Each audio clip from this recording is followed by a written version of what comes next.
Jeff Bartlett, have you tried YouTube if you can't get the Zoom up and running on your PC? City computers don't like YouTube. And so if they want YouTube, it's best on the TV. Try YouTube if you can't get the Zoom up and running. Just happened.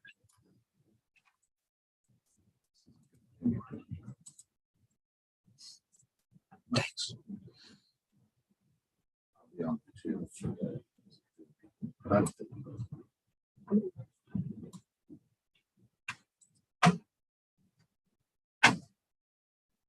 Who's not muted?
Morning, Luke.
Yeah. See if the computers don't like YouTube. All right. Good morning, everyone. The next few weeks are difficult ones for the Cincinnati Fire Service. We've lost too many good firefighters.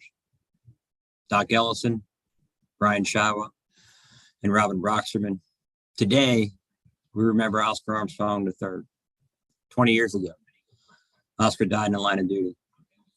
On Sunday, we remember Daryl. Both good men taken from us much too soon. Both died doing what they love, serving the city and her citizens, doing a job that they love. There's something about riding around on a fire truck, the greatest job in the world. The Training Bureau, under the leadership of Captain Flagler, District Chief Haynes, Assistant Chief Smith, wanted to remember Oscar and Daryl by discussing the events of each fire, the lesson learned from so many years ago, and the things we can do better today. This is a live presentation on Zoom and delayed by 15 seconds on YouTube. Please keep your microphones muted.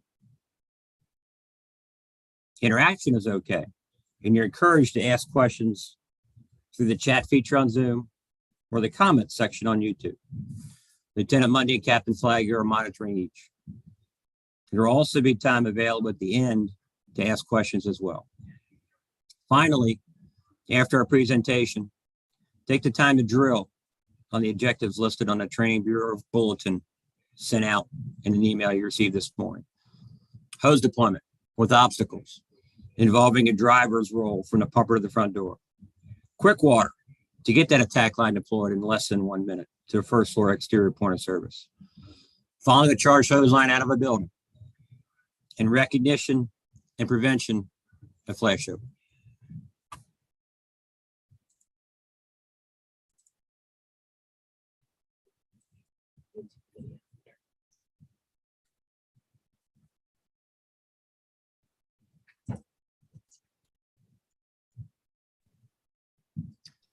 Oscar Armstrong, at the time of the incident, he's 25 years old.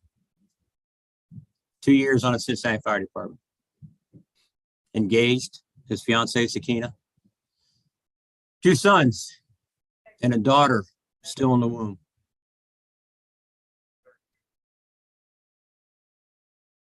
Much too soon. He now has 3 adult children, a daughter he's never met.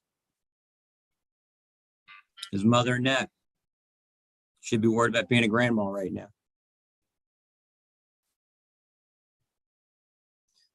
As with most line of duty deaths, we talk about a domino chain of events. One thing leads to another, leads to another, leads to another. Laidlaw Avenue that morning was no different. Those chain of events spiraled out of control. Mistakes were made. A lot of things we could have done better. Let's learn from that. Number 1, inexperienced crew on the first arriving company. Engine 9 that day had an experienced officer over 20 years of service, but the acting driver had less than 2 years on, the very first time he was ever driving an apparatus. Oscar, less than 2 years on. The other roughneck, less than 1 year on. That inexperience came into play. 4 size up by first arriving officers. By our procedures, our first arriving engine or truck is supposed to do a 360 of the building, whether it be viewing at least 4 sides or able to walk around the entire building. That was not done appropriately at this fire. Port attack line selection is about 100 feet from where they went into front suction to where the front door was. The line they chose was a long line off of the rear. 7 sections of 1 3/4. We've talked a lot about how sometimes too much hose is just as bad, if not worse, than not enough hose. In this case, severe kinks of that hose line in the side yard affected the ability of getting water to the nozzle in an appropriate fashion. Indecision about the point of service of the attack line. Initially, they took a line off. Oscar grabbed the first 100 feet, headed towards the front door. The second firefighter took the rest of the bed, 250 feet, and dumped it at the back of the apparatus. They get to the front door. The door's locked. The officer does not have a force entry tool with him. Notices a fire from the Charlie side of the building. So he says, hey, let's redirect our line to the Charlie side. So the line leaves the front porch, goes to the side yard, heads towards the backyard, and they're met in the backyard by District 4, who says, hey, let's attack this from the unburned side. So now that attack line is stretched from the backyard back to the front porch. When you've got a line going in all different directions, you've got kinks in that 350 feet of hose. We've talked a lot about premature horizontal ventilation and the importance of coordinating that ventilation with the engine company. Make sure we have water ready to be applied to the seat of the fire before we horizontally enter. 20 years ago, we didn't know that. Truck 2 had fire blowing out the kitchen door, kitchen window, ended up ventilating every window on the Charlie side, on the Delta side, working towards the front door. This caused the fire to increase dramatically. Fire wants what it can't have. It wanted oxygen, we gave it that. And the fire grew significantly. For company discipline, difficult. Officer had a choice to make. He has hose deployment issues where water is not getting to his nozzle. Neither one of his roughnecks could help because neither one of them could be acting drivers. So the officer had to leave the porch that morning to go check with his driver to try to ascertain exactly why they were not getting water to the nozzle. That left Oscar, firefighter 2 from engine 9, and another firefighter on the porch. He did not say, do not enter the smoke-filled environment without a charged hose line. They did. Failure to recognize pre-flashover conditions. We've preached a lot during drill schools about seeing that angry smoke, recognizing the fast-moving smoke, seeing that paralysis of the floor and realizing what's coming next. The flashover conditions, and never, never, ever enter a smoke-filled environment without a charged hose line. It's the only weapon you have. The structure itself at 1131 Laidlaw Avenue was pretty straightforward. Two-story dwelling, built in 1916. You got lath paneling on the first floor. Only 1,200 square feet on the first floor, living room, dining room, kitchen area. On the second floor, 3 bedrooms. We had entrance doors on the Alpha side, the Charlie side, and the Bravo side.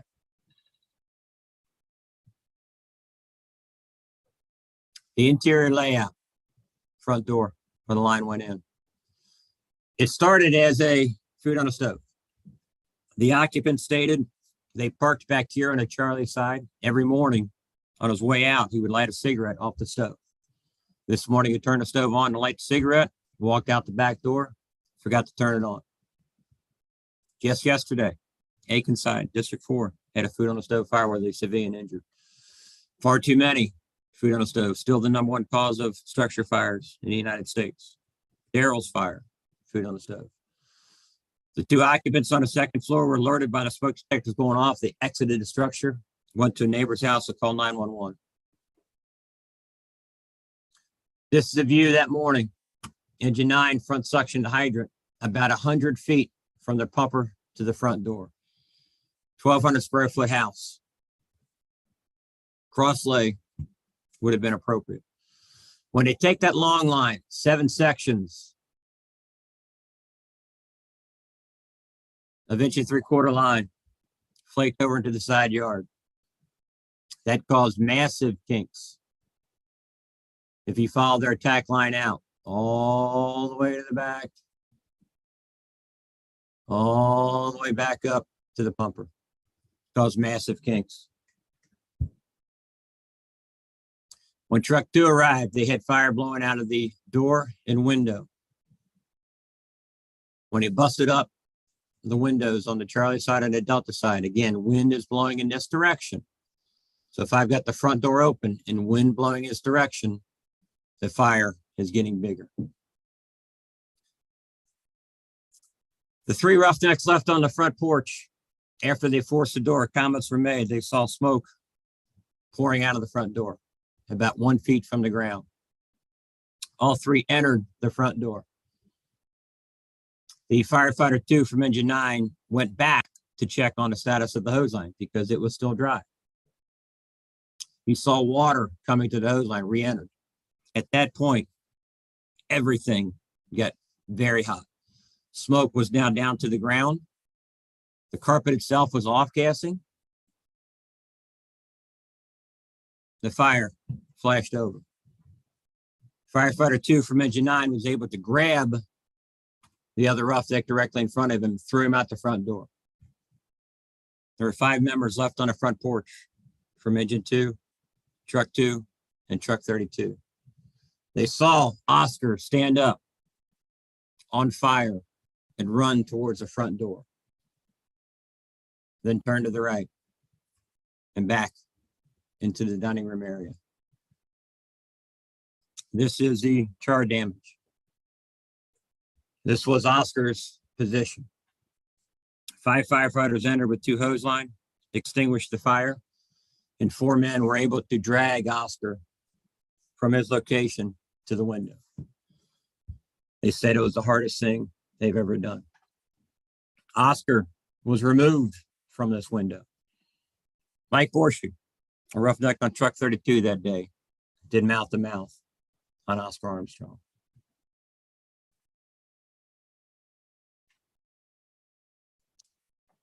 This is Oscar's PPE. His hood, his helmet, his face piece. The weakest part of our ensemble in any flashover condition is our face piece. Your very first move should be elbow up to protect your face piece. As soon as that face piece fails, we're done. Oscar's boots, turnout pants, SCBA, and turnout coat.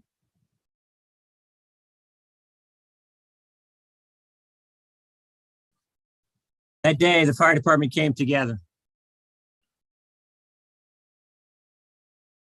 It was a beautiful service to honor a good man taken from us much too soon.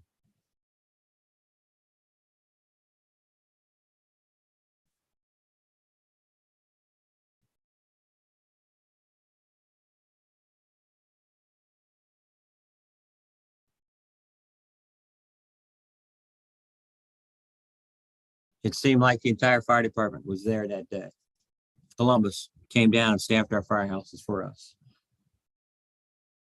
The city came out to honor Oscar.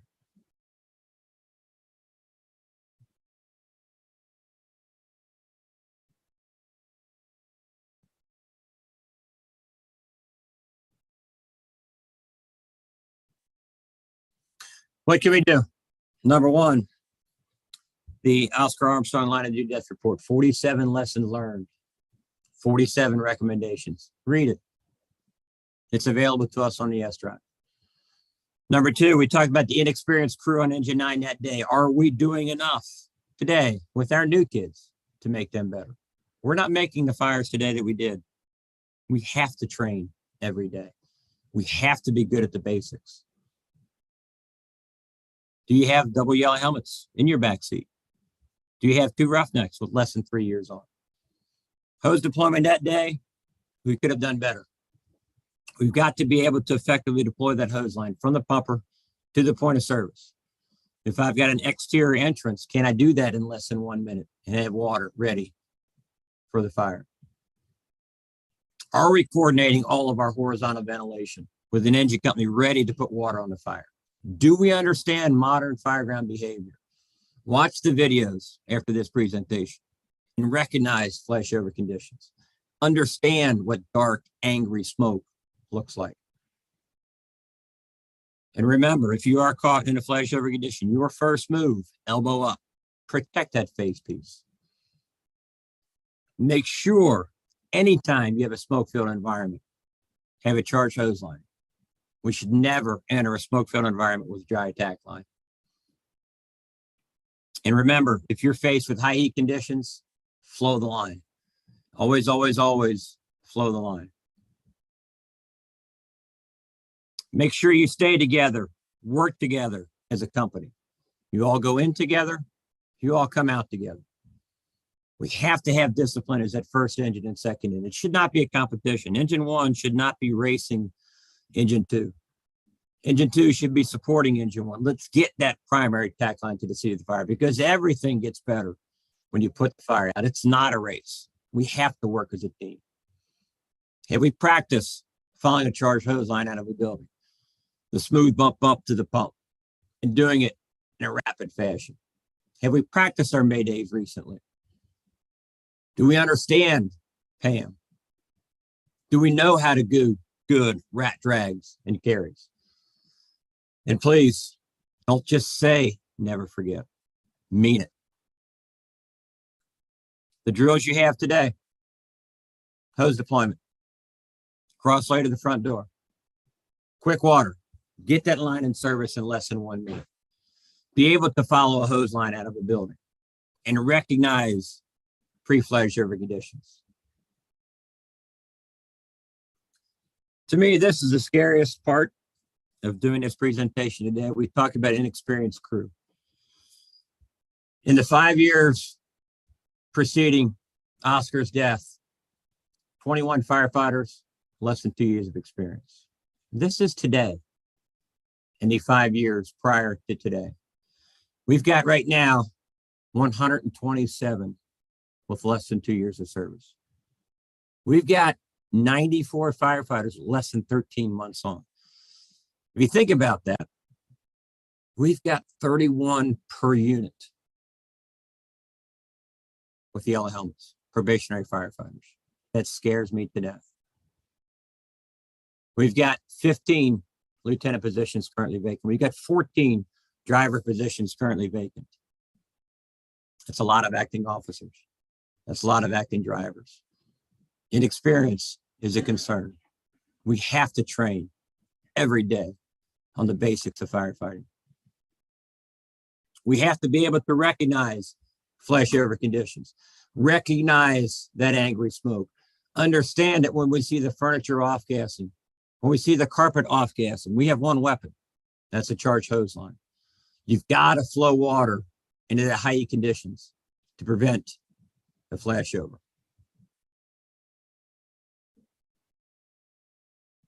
Remember, this started as a simple food on the stove. Only the kitchen was involved upon arrival.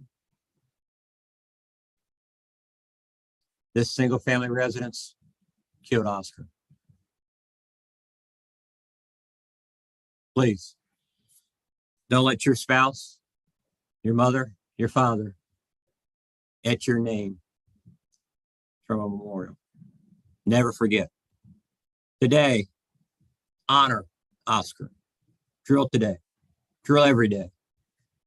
Do everything you can to never forget. This is the most dangerous profession. Please stay safe.